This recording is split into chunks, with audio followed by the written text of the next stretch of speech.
과 부정한 동물의 구분에 이어서 이제 그 동물의 주검, 시체죠. 사체로 인해서 생기는 부정의 문제를 다루고 있습니다.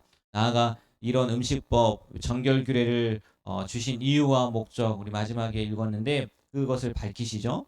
다시 한번 전체적인 내용을 보면은 24절부터 31절까지의 말씀을 보니까 부정한 짐승의 주검, 사체와 이 접촉한 사람은 누구나 그날 저녁까지 부정한데, 주검을 옮기는 사람은 반드시 자기의 옷을 빨아야 된다고 기록되어 있습니다. 또 사람뿐만이 아니라 그것과 접촉한 물건도 부정하게 되는데, 나무 그릇, 옷, 가죽, 자루, 각종 그릇이 주검에 닿으면 저녁까지 부정하게 된다고 이야기했고, 이 다음 날 이것들은 깨끗하게 되지만 뭐 질그릇, 우리 부정한 거 할 때도 나왔던 것 같아. 질그릇, 녹그릇 그 나왔던 것 같은데, 질그릇 그리고 화덕, 화로는 깨뜨려야 된다는 거예요. 다음 날이 지나면 그거 부정한 것에서 벗겨지는 것이 아니라 그거는 깨뜨려야 된다고 33절부터 35절까지의 말씀에 기록하고 있습니다.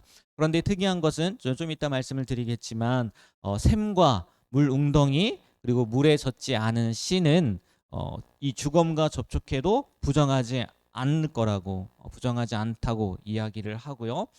정한 짐승의 주검도 접촉하면, 그러니까 죽음과 접촉한 것들은 다 부정해지는 것 같아요. 죽은 고기를 먹어도 부정하고, 기어다니는 짐승은 만지기만 해도 이게 부정하다고 이야기를 합니다. 마지막 우리가 정말 많이 들었던 말씀이죠. 44절에서 45절 말씀을 보면 내가 거룩하니 너희도 거룩하여라. 하나님의 그 말씀이 기록되어 있습니다. 오늘 이 말씀에서도 두 가지만 말씀을 나누고 마치려고 하는데요. 제가 이 설명하면서 특이한 거 말씀을 드렸어요. 다 접촉하면, 주검과 사체와 접촉하면 부정하게 되는데 그러지 않은 것 말씀을 드렸죠. 36절부터 38절까지의 말씀이에요. 제가 한번 읽어드릴 테니까 눈으로 따라오시면 될 것 같아요. 36절부터 38절입니다. 샘물이나 물이 고인 웅덩이는 부정하여지지 아니하되 그 주검에 닿는 것은 모두 부정하여질 것이요, 샘물이나 물이 고인 웅덩이는 부정하지 않는다는 거예요. 이것들의 주검이 심을 종자에 떨어지면 그것이 뭐 한다고요? 정하거니와 만일 종자에 물이 묻었을 때 그것이 그 위에 떨어지면 너희에게 부정하리라. 반대로 얘기하면은 마른 종자에는 그 떨어진다 한들 그건 부정해지지 않는다는 거거든요. 그러니까 샘과 물 웅덩이 그리고 심을 종자, 추가로 젖지 않은 종자, 마른 종자는 부정해지지 않는다는 거예요. 왜 그런지 금방 이해가 되실 것 같아요. 그렇죠? 왜요? 생각해 보면요, 이 팔레스틴 지역이지 않습니까? 물이 귀해요, 흔해요. 귀하단 말이에요. 그래서 뭐 창세기 말씀을 보면 그 우물 파는 것 때문에도 싸우진 않았지만 그 민감하게 반응하는 거 아니겠습니까? 물이 귀하단 말이에요. 그러니까 그 땅에서 주검이 아니 그 땅에서 주검이 떨어진 셈이나 그 저수지의 물을 부정하게 간주해가지고 사용하지 못하게 했다면 사람들뿐만이 아니라 짐승들도 고통당하지 않았겠느냐는 거예요. 때문에 하나님은 샘이나 물 웅덩이 그거에만큼은 주검이 닿는다 할지라도 부정한 것으로 간주하지 않으셨다는 거예요. 종자도 마찬가지잖아요.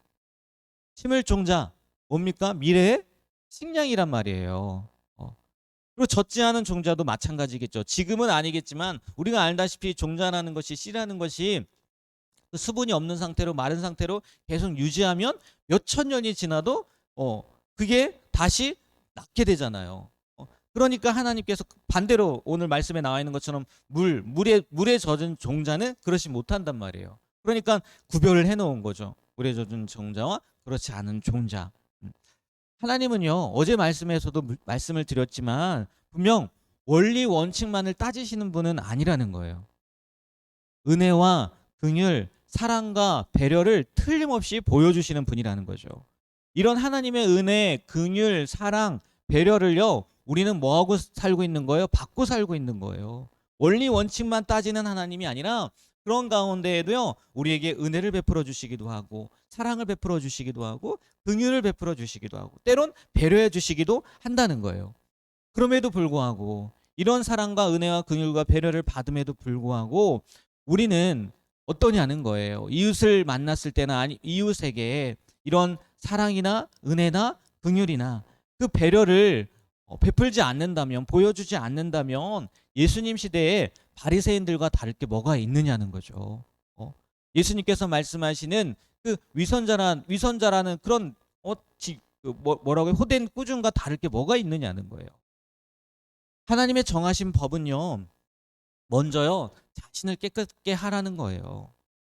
다른 사람을 판단하고 정죄하는데 우리가 그 법을 가지고 사용하면 안 된다는 거예요. 물론 젬된 것에 대해서는요 하나님의 법으로 판단하고 또 책망도 하고 바르게 고치도록 해야 하는 경우도 있을 겁니다. 틀림없이 있어요. 신약 가운데에도 분명히 나오니까요. 하지만 중요한 것은 뭐냐면 그러한 행위에 진정한 뭐가 바탕이 되어야 되냐? 사랑이 바탕이 되어야 된다는 거예요. 사랑이. 만약 사랑을 바탕으로 할 수 없다면요 그냥 가만히 있는 게 오히려 더 나을 수도 있다는 거예요. 그럼에도 불구하고 하나님의 법, 원칙 그것을 적용하고 싶으시다면요 정말 먼저 내 안에 그리스도의 사랑이 있는지, 그 사랑이 나를 움직이는지 나를 먼저 판단해야 된다는 거죠. 하나님 앞에 물어봐야 된다는 거예요. 그럴 때 진정한 훈계가 될 수가 있는 거고, 진정한 경계라고 해야 되나요? 그것이 될 수 있다는 거죠. 먼저는 오늘 말씀을 통해서 나 자신을 돌아보고, 그리고 하나님께서 이렇게 말씀해 주신, 보여주신 그 배려, 그것을 가지고 우리가 이웃에게도 보여줄 수 있고 나타낼 수 있는 그런 귀한 삶을 살아가시게 되길 축복합니다. 네, 그러한 모습을 하나님께서 기뻐하지 않겠느냐는 거예요. 그리고 다음으로 이어지는 것도요. 아까 그 마지막 말씀드렸지만 44절, 45절 말씀은 한번 읽어보면 좋겠어요. 우리 44절, 45절 말씀 읽도록 하겠습니다. 나는 여호와 너희의 하나님이라. 내가 거룩하니 너희의 몸을 구별하여 거룩하게 하고 땅에 기는 길짐승으로 말미암아 스스로 더럽히지 말라. 나는 너희의 하나님이 되려고 너희를 애굽 땅에서 인도하여 낸 여호와라. 내가 거룩하니 너희도 거룩할지어다. 아멘. 내가 거룩하니까, 하나님께서도 거룩하니까 우리도 거룩해야 된다. 거룩할지어다 라고 말씀하고 있어요. 우리 성도가 거룩하게 되어야 되는, 성화되어야 되는 근거죠. 왜? 하나님께서 거룩하시니까. 또 그 거룩하신 하나님께서 우리를 거룩하라고 하셨으니까. 부모님들이 좋아하는 말 중에 하나가 뭐냐면 아마 자녀가 자기를 닮았다는 거, 부모를 닮았다는 이야기일 거예요. 특별히 나쁜 거 말고 좋은 거요. 좋은 거. 우리가 하나님을 아버지로 고백하고 믿는다면요, 당연히요, 하나님을 닮아가야 될 거예요. 그리고 하나님께서도 그것을 기뻐하시고 좋아하실 거예요. 또 이 아버지가 아니더라도, 부모님이 아니더라 할지라도요, 사람은 누구나 자신이 존경하고 좋아하는 존재를요 닮아가려고 애쓰게 되어 있단 말이에요. 만약 우리가 하나님을 입술로는 사랑한다고 하고 또 찬양하면서도 행위로는 그 하나님의 행위, 하나님의 모습을 담지 않는다면요, 그거는요 위선이라는 거예요. 가식이라는 거죠. 거짓된 거라는 거죠.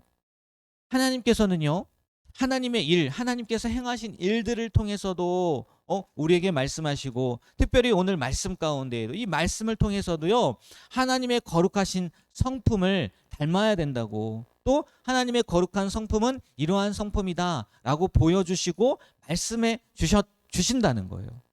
그렇기 때문에 우리는 이 하나님의 말씀을 따라서, 또 하나님의 그 행위를 따라서 하나님의 거룩하심과 같이 우리도 거룩해져야 될 줄 믿습니다. 그게 우리가 가야 될 모습이라는 거예요. 또한 그것이요 하나님의 기쁨이 되는 것이고, 특별히 하나님의 인정을 받는 것 아니겠느냐는 거예요. 우리가 하나님께, 그렇잖아요, 내가 좋아하는 사람한테 인정받는다는 거 얼마나 좋아요. 그렇지 않습니까? 그런데 하나님 앞에 인정을 받는다고 생각을 해보세요. 얼마나 좋겠습니까? 하나님의 자녀라면요, 오늘 말씀처럼 마땅히 이 거룩하신 하나님의 모습을 닮아야 될 줄 믿습니다. 그리고요, 그렇게 된다면 하나님은요, 우리의 하나님이 되어 주실 거예요. 너희의 하나님이 되려고, 네, 너희의 하나님이 되려고 불러냈단 말이에요. 그런데 우리가 그런 거룩한 모습을 유지한다면 하나님께서 누구의 하나님이 되어 주시는 거예요? 우리 하나님이 되어 주시는 거예요. 그러면 게임 끝 아니겠습니까? 우리가 이 세상을 살아가는데 하나님이 내 편이 되어 주시는 거예요. 하나님이. 정말 게임 끝이잖아요. 바라기는요, 우리가요, 이런 게임 끝의 인생을 살아가게 되길 축복합니다. 네. 이 게임 끝이라고 해서 이렇게 부정적인 게 아니라는 거 아시죠? 하나님 우리 편이 되는 거. 하나님 우리와 함께 하시는 거.